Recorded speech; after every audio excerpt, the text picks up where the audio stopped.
Kagulat World. It's official. Si Alexandra Ayala ay kasama sa Strasbourg Open, isang mahalagang torneo bago ang French Open. Ngunit may twist sa kwento. Hindi siya agad nasa main draw. Isa siyang qualifier. Ibig sabihin kailangan niyang dumaan sa qualifying rounds upang makapasok sa pangunahing draw ng torneo. Sa unang tingin, maaring isipin na ito ay disadvantage.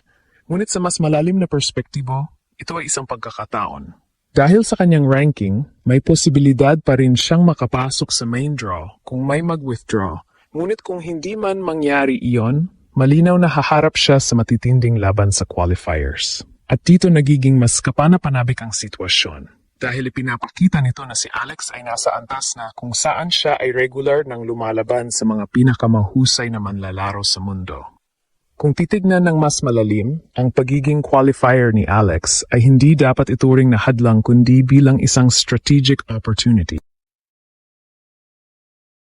Sa mga torneo tulad ng Strasbourg Open, ang qualifying rounds ay puno ng mga player na may mataas na antas ng kakayahan, kabilang ang mga may karanasan sa malalaking laban. Ibig sabihin, bago pa man magsimula ang main draw, mataas na agad ang kalidad ng kompetisyon. Para kay Alex, ito ay pagkakataon upang makakuha ng mahalagang laban na magpapalakas sa kanyang ritmo at kumpiyansa. Sa clay surface, kung saan mahalaga ang adjustment at consistency, ang pagkakaroon ng dagdag na match play ay maaring maging malaking advantage. Habang ang ibang players ay papasok sa main draw na wala pang sapat na laban sa parehong kondisyon, si Alex ay may pagkakataon na maging mas handa at mas komportable sa laro. Gayunpaman, hindi rin dapat maliitin ang hamon na kaakibat nito. Ang qualifiers ay nangangailangan ng agarang resulta dahil bawat laban ay maaring maging huli kung hindi magtagumpay. Dito nasusubok ang mental toughness ng isang atleta. Kailangan niyang ipakita ang kakayahang mag-perform sa ilalim ng pressure, manatiling kalmado sa mahahalagang puntos, at mag-adjust sa iba't ibang estilo ng kalaban. Ang ganitong klaseng karanasan ay mahalaga hindi lamang para sa kasalukuyang torneo, kundi bilang paghahanda sa mas malaking laban sa French Open. Kung magtatagumpay siya sa qualifiers, hindi lamang siya makakapasok sa main draw, kundi papasok din siya na may dalang momentum at kumpiyansa. Sa kabuuan, ang sitwasyon ni Alex sa Strasbourg ay hindi simpleng usapin ng pagiging qualifier o main draw entrant. Ito ay bahagi ng kanyang patuloy na pagangat sa international tennis scene. Ang bawat laban na kanyang haharapin ay hindi lamang para sa isang slot sa torneo, kundi para sa mas malawak na layunin ng kanyang career. At kung magpapatuloy ang kanyang development at performance, ang ganitong mga hamon ay magsisilbing hakbang patungo sa mas malalaking tagumpay sa hinaharap. Sa mas malalim na analysis, ang pagiging qualifier ni Alex sa Strasbourg Open ay naglalagay sa kanya sa isang kakaibang competitive scenario. Isang sitwasyon kung saan ang pressure at opportunity ay sabay na tumataas. Hindi ito katulad ng pagpasok sa main draw na may kaunting buffer. Sa qualifiers, bawat laban ay do or die. Walang room para sa slow starts, walang panahon para sa adjustment phase. Kailangan agad niyang pumasok sa match na nakaset na ang rhythm, malinaw ang game plan, at handang i-execute ang bawat punto. Ang clay surface ay lalong nagpapahirap sa sitwasyon. Sa clay, ang rallies ay mas mahaba, ang puntos ay mas pinaghihirapan, at ang bawat error ay mas ramdam ang epekto. Para kay Alex, nakilala sa kanyang controlled aggression at rally tolerance, may natural siyang fit sa ganitong kondisyon. Ngunit ang challenge ay kung paano niya haharapin ang iba't ibang playing styles sa qualifiers. Maaring makaharap siya ng defensive grinder na kayang pahabain ang bawat rally o isang aggressive baseliner na susubok sirain ang kanyang ritmo sa pamamagitan ng early strikes. Dito papasok ang kahalagahan ng tactical flexibility.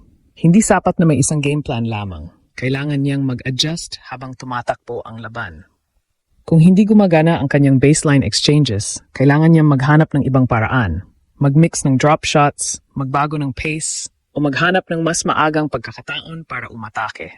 Ang ganitong adaptability ang magtatakda kung kaya niyang makalampas sa qualifiers. Isa pang mahalagang aspeto ay ang physical endurance. Dahil sa dagdag na matches, mas mabigat ang load kumpara sa mga direct main draw players. Kailangan niyang i-manage ang kanyang energy sa bawat laban, lalo na kung sunod-sunod ang matches. Ang tamang pacing, recovery, at focus ay magiging critical upang mapanatili ang kanyang performance level hanggang sa huling qualifying round. Kung magagawa niyang pagsamahin ang kanyang technical skills, mental composure, at physical conditioning,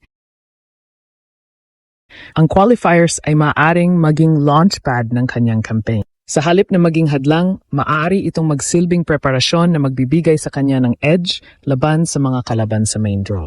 Sa mas malaking larawan, ang Strasbourg campaign ni Alex ay hindi lamang tungkol sa kung makakapasok siya sa main draw.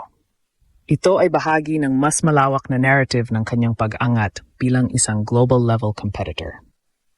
Ang bawat laban sa qualifiers ay hindi lamang laban para sa slot, kundi laban para sa kanyang identity bilang player sa WTA Tour. Ang pinakamahalagang elemento dito ay ang confidence building through adversity. Kapag ang isang player ay dumaan sa qualifiers at nagtagumpay, ibang klaseng kumpiyansa ang nabubuo. Hindi ito galing sa ranking o seeding. Ito ay galing sa aktwal na laban, sa pag-survive sa pressure, at sa pagpanalo sa mahihirap na sitwasyon. Kung magagawa ito ni Alex, papasok siya sa main draw na may momentum na hindi kayang ibigay ng simpleng direct entry. Ngunit may isa pang layer na dapat tingnan, ang strategic positioning bago ang French Open. Ang Strasbourg ay hindi lamang standalone event. Ito ay preparasyon para sa mas malaking laban sa Paris.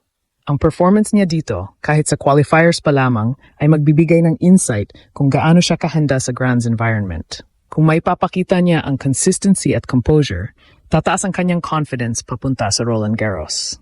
Ang isa pang critical na aspeto ay ang perception sa global stage. Sa WTA Tour, ang reputasyon ng isang player ay unti-unting nabubuo sa pamamagitan ng performance laban sa quality opponents. Kung makagawa siya ng solid run mula qualifiers hanggang main draw, hindi na siya titingnan bilang rising player lamang kundi bilang legitimate threat. Ito ang uri ng progression na mahalaga sa long-term career. Sa edad na 20, nasa punto si Alex kung saan ang bawat torneo ay may potensyal na mag-shift ng kanyang trajectory. Hindi na ito simpleng development phase, ito ay transition phase papunta sa pagiging consistent contender. At ang Strasbourg, sa kabila ng pagiging qualifier entry, ay nagbibigay ng perpektong pagkakataon upang ipakita ang kanyang readiness. Sa huli, ang tunay na sukatan ng kanyang kampanya ay hindi lamang kung makapasok siya sa main draw, kundi kung paano niya haharapin ang bawat hamon. Kung magagagawa niyang gamitin ang bawat laban bilang hakbang sa kanyang pag-unlad, ang torneo na ito ay maaring magsilbing simula ng mas malaking pagbabago sa kanyang career. At kung magtutuloy-tuloy ang kanyang trajectory, ang pagiging qualifier ngayon ay maaaring maging bahagi lamang ng kwento. Isang simula bago ang mas malalaking tagumpay sa hinaharap.